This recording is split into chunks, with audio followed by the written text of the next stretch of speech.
2024년 1월 24일 수요일입니다.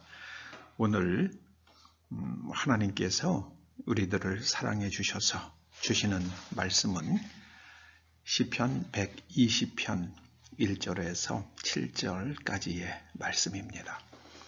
먼저 말씀을 함께 봉독하십니다. 내가 환난 중에 여호와께 부르짖었더니 내게 응답하셨도다. 여호와여, 거짓된 입술과 속이는 혀에서 내 생명을 건져 주소서. 너 속이는 혀여, 무엇을 내게 주며 무엇을 내게 더할꼬? 장사의 날카로운 화살과 로뎀나무 숯불 이리로다.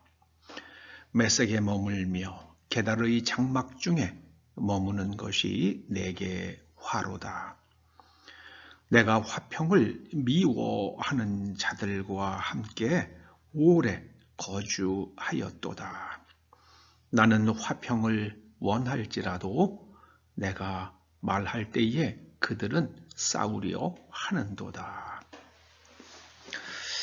오늘 시편 120편 말씀을 통해서 읍조림에 대해서 한번 생각해 보고자 합니다. 이 읍조리는 것을 히브리 말로는 하가라고 합니다. 하가. 그래서 오늘 제목을 읍조림의 미학 이렇게 붙였는데요. 지난 주일에 말씀드린 대로 미학은 아름다움이란 게 무엇인가, 어떻게 하면은 아름다워질 수 있는가, 그거를 생각하는 학문이라고 그랬습니다. 그 아름다움의 여러 갈래 가운데에 하나가 숭고미는 신의 경지에서 풍겨나오는 아름다움입니다. 그 피에타상에서 흘러나오는 그 아름다움이 있잖아요. 그런 게 숭고미죠. 또 동시에 처절한 아름다움이기도 하죠. 여기 보면은요, 2절과 3절에서 여호와여, 거짓된 입술과 속이는 혀에서 내 생명을 건져주소서. 이게 주변에 거짓말하고 속이는 사람들이 무수한 겁니다. 정말 우리가 일생토록 참 만나서는 안 되는 사람이 이 거짓말하고 속이는 사람들이요. 근데 우리나라 정치인들은 왜 그렇게 생각하는지 모르겠어요. 이 거짓말하고 속이는 게 정당하다고 생각을 하는 사람들이 있어요. 자기네들이 말하는 것, 예컨대 민주! 그러면은 민주를 위해서는 그 민주가 무엇을 말하는 건지 그들에게 묻고 싶을 때가 많지만은요, 모든 방법이 다 정당하다. 그게 그들의 뇌 속에 있는 사고 구조더라고요. 저도 벌써 한 50년 전에 운동권에 좀 들어가려고 끼웃한 적이 있었거든요. 근데 그 주동하는 아이들 보니까 이건 자기네들이 말하는 거를 위해서는 수단과 방법을 가리지 않더라고요. 그러니까 과정이 잘못되면 아무리 목적 그 자체가 아무리 그걸 말한다 하더라도 그 의미가 없잖아요. 근데 그렇게 얘기하더라고요. 그래서 결별했죠. 여러분, 과정이 아름다워야 됩니다. 과정이 아름다워야 돼요. 과정이 정당해야만 합니다. 그래서 과정과 속에 있는 것과 사람의 속에 있는 것과 겉으로 드러나는 것, 그것이 일치하는 것을 가리켜서 영어로 인테그리티라고 그러죠. 인테그리티. 속에 선한 게 있고 겉으로 선한 것이 드러나는 것, 그게 인테그리티예요. 악한 사람이 속에 악이 들어있는데 겉으로도 악한 거, 그거는 인테그리티라는 말을 안 씁니다. 그건 아주 그냥 evil, 아주 그냥 악 그 자체죠. 뱃속에서부터 악하게 태어난 사람들이죠. 자, 그런데 우리가 이 언어, 언어, 말을 하는 그 혀가 무엇인지를 한번 생각해 보려고 그러는데요. 여러분, 혀를 주장하는 것은 뇌 속에 있는 언어 중추입니다. 그러니까 이 언어 중추가 데미지를 받으면 말을 못 하잖아요. 말을 못 합니다. 언어 중추가 데미지를 받으면. 그러니까 언어 중추 영역에 있는 혈관들이 터지면서 망가지면 말을 못 하게 돼. 혀를 컨트롤하지 못하는 거예요. 그런데 어떻게 그 혀와 언어 중추가 연결이 되는가? 계속 반복을 할 때에 언어 중추와 혀가 연결이 됩니다. 가장 먼저 혀와 연결되는 언어 중추를 가리켜서 모국어라고 부르죠. 모국어. 모국어를 영어로 마더텅이라고 그러잖아요. 마더텅. 어떤 영어 선생님이 그러더라고요. 아이들한테 마더텅이 이 칠판에 쓰고 이게 무슨 뜻이냐 하고 물었더니요. 아이들이 어머니의 혀 아닙니까? 그랬더니 아이들이 그러더래요. 잔소리! 그렇게 답을 하더래요. 저거 배꼽이 아주 그냥 빵 터진 적이 있었는데요. 마더텅이 잔소리래요. 가장 먼저 혀와 연결되는 언어 중추가 모국어입니다. 근데 어떻게 이 언어 중추가 만들어집니까? 어머니가 젖을 먹이면서 또는 미러잉을 하면서 계속해서 반복을 시켜주잖아요. 그때 그 아이의 머릿속에 언어 중추가 만들어지고 그 언어 중추와 혀가 이제 붙었는데 어떻게 붙습니까? 아이가 그 비슷한 발음을 갖다가 계속 반복을 하잖아요. 그러면서 혀와 언어 중추가 딱 붙어버립니다. 여러분, 영어 배우는 게 어떤 겁니까? 어떤 사람은 영어를 잘 말하는데 어떤 사람은 영어 발음이 혀가 움직여지질 않잖아요.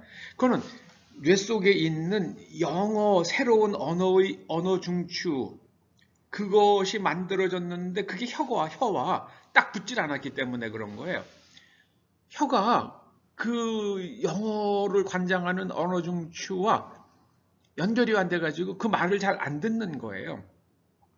자, 그러면 우리 뇌 속에 하나님의 말씀의 이 새로운 언어 중추가 만들어지고 그것을 혀와 붙게 만드는 방법이 무엇인가? 하나님의 말씀을 듣고 그것으로 뇌 속에 언어 중추를 만들고 그게 생각과 마음에 하나님의 말씀을 새기는 겁니다. 그게 바로 누가 하는 겁니까? 성령님께서 하세요. 사람의 노력으로 잘 안 됩니다. 불가능해요. 어떻게 하는가? 읊조릴 때 그렇게 됩니다. 계속 하나님의 말씀을 중얼중얼 해야 돼요. 하나님의 말씀을. 근데 그냥 실성한 사람처럼 중얼중얼 하는 것이 아니라 그 의미를 생각하면서 하나님의 말씀을 계속 입으로 중얼거릴 때에 하나님의 말씀의 언어 중추가 뇌 속에 만들어지고 하나님의 말씀이 우리의 생각과 사고의 틀이에요. 생각이란 건 사고의 틀과 그리고 마음, 의지죠. 감정. 이런 걸로 거기에 하나님의 말씀이 그 생각과 마음을 지배를 합니다. 그래서 하나님의 말씀에 따르는 행동을 하게 되는 거예요. 하나님의 말씀을 읊조릴 때에 여호와는 나의 목자시니 내가 부족함이 없으리로다. 여호와는 나의 목자시니 내가 부족함이 없으리로다. 그걸 계속해서 반복을 하면은요. 하나님께서 나의 목자시라는 것이 머릿속에 완전히 딱 새겨져요. 길이 만들어집니다. 여러분 강물 흐르는 걸 보세요. 길이 한번 만들어지고 나니까 계속해서 같은 방향으로만 같은 회로로만 물이 흘러가잖아요. 그게 강 아닙니까? 근데 강의 그 물줄기를 바꾸려고 그러면은 인간이 못 바꾸죠. 요새같이 새로운 장비 가지고 여기를 막고 새로운 통로를 열고 그렇게 하면 물줄기를 바꿀 수 있겠죠. 그거 하시는 것이 성령님의 두나미스입니다. 할렐루야. 성령님의 두나미스예요. 성령의 권능입니다. 뇌 속에 새로운 신경망을 만드는 것, 그것이 바로 하나님의 말씀을 읊조리는 겁니다. 하나님의 말씀을 계속 읊조릴 때에 우리 속에 새로운 신경망, 새로운 언어 중추가 만들어져요. 자, 그러면 우리가 하나님의 말씀을 어떻게 우리가 하나님의 말씀으로 우리의 혀를 주장할 수 있을까? 그것이 바로 방언입니다. 방언. 방언이라는 것은 혀를 성령님께서 주장하셔서 성령님께서 혀를 쓰셔서 발성기관과 기관의 하나의 혀와 모든 성대와 이런 것들을 다 쓰셔서 성령님께서 내고 싶은 소리를 내시는 것, 그것이 방언입니다.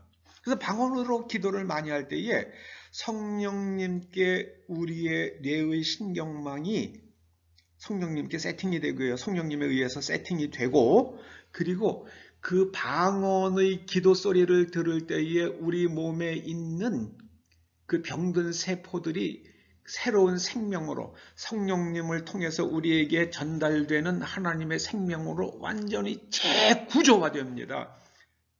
여러분, 세포가 새로워져요. 그래서 방언으로 기도 많이 하시길 주의 이름으로 축원합니다. 방언 기도 못하시는 분이 있으면 저를 찾아오세요. 제가 방언이라는 게 무엇인지를 잘 설명해 드리고요. 그리고 따라 하시면 그냥 방언을 하시게 됩니다. 성령님께서 내 혀를 주장하시는 게 방언 기도입니다. 그래서 그리고 그 소리로 인해서 그 파동, 소리는 파동이잖아요.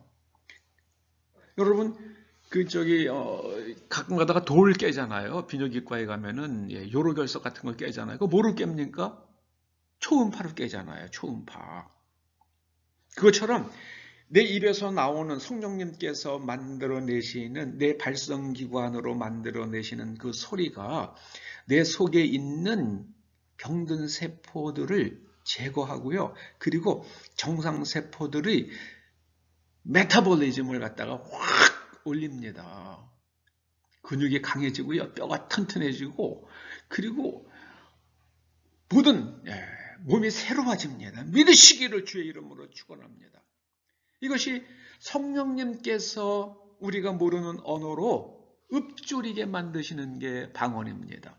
그리고 우리가 기록된 하나님의 말씀을 암송해서 그 말씀으로 계속해서 우리가 읊조리는 걸 가리켜서 우리 시편 1편에는 그걸 하나님의 말씀을 묵상한다고 번역을 했어요. 그게 학가예요, 학가.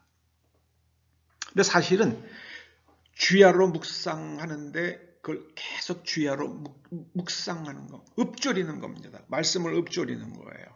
계속 하나님의 말씀을 읊조리시기 바랍니다. 그러면 우리 속에 하나님의 영으로 인한 새로운 신경회로가 만들어집니다. 그 생각이 하나님의 말씀에 일치하는 생각을 하게 되고요.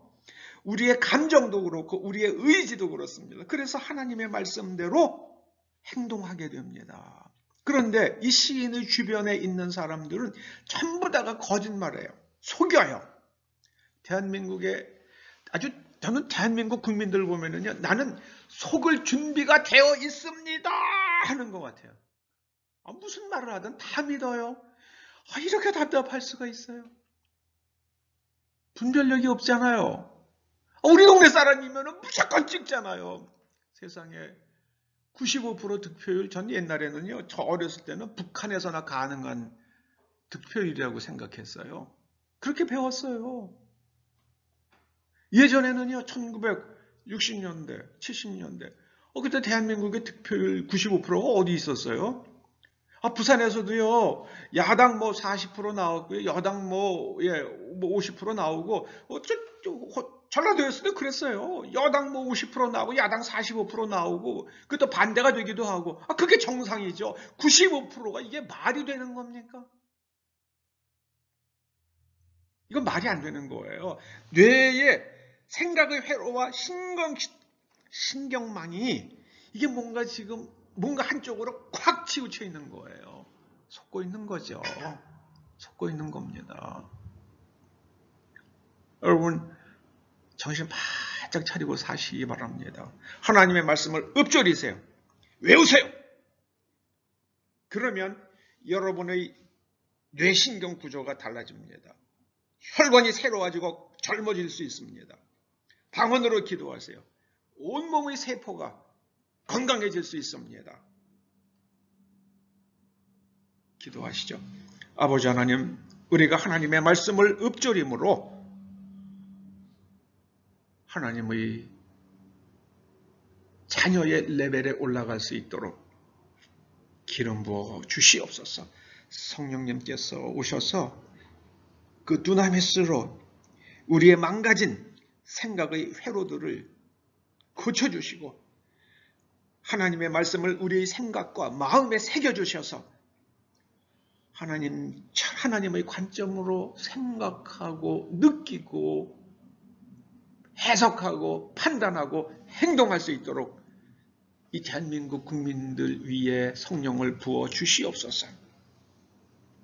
예수님의 이름으로 기도드립니다. 아멘.